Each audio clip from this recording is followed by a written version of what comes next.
Ma mère était institutrice à Gerzat, mon père prof à Amédée-Gasquet, mais il avait été révoqué par Pétain. On habitait Gerzat dans les cités PLM de Gerzat et mes parents ont préféré m'éloigner, puis aussi pour leur activité, puisque ma mère, comme mon père, étaient des agents du réseau de renseignement à Libye et Maurice.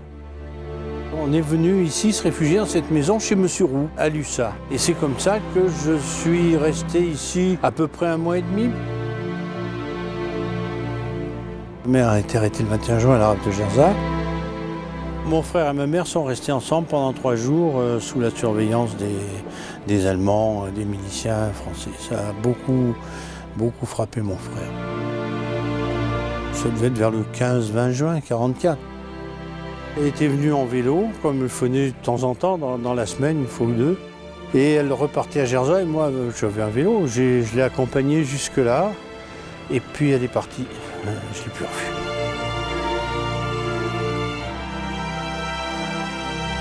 Chaque fois que je passe là, évidemment, je repense à ça.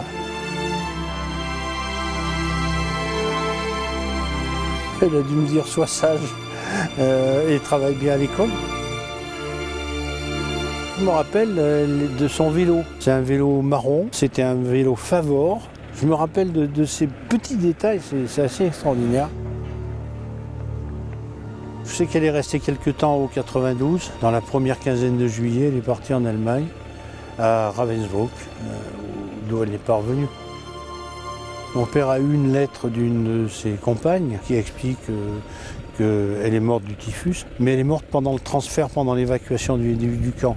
Les évacuations de camp étaient une chose effroyable. C'était des marches interminables, sans manger, sans boire, sans rien.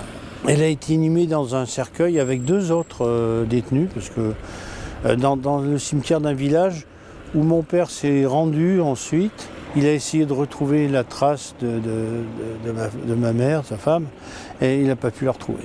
Beaucoup de Français, beaucoup étaient dans l'ignorance de l'histoire des camps de concentration. Valentine Sucher, là, qui m'a gardé, qui était une amie de ma mère, avait dit, bon, ben, ça y est, maintenant elle est partie du 92, elle ira dans un camp de travail en Allemagne, mais elle ne sera plus ni torturée, ni battue, ni etc. En réalité, c'était pire, mais ça, on ne le savait pas. Il me reste ce souvenir de l'espoir qu'on avait, quasi certain. Enfin, elle va revenir, on va aller la chercher.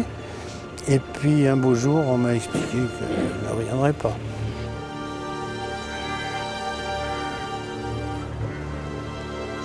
Et puis aussi, je me rappelle la période Pétain, c'est-à-dire un peu cette démission des Français qui s'en remettent à un seul homme. Et ça peut recommencer.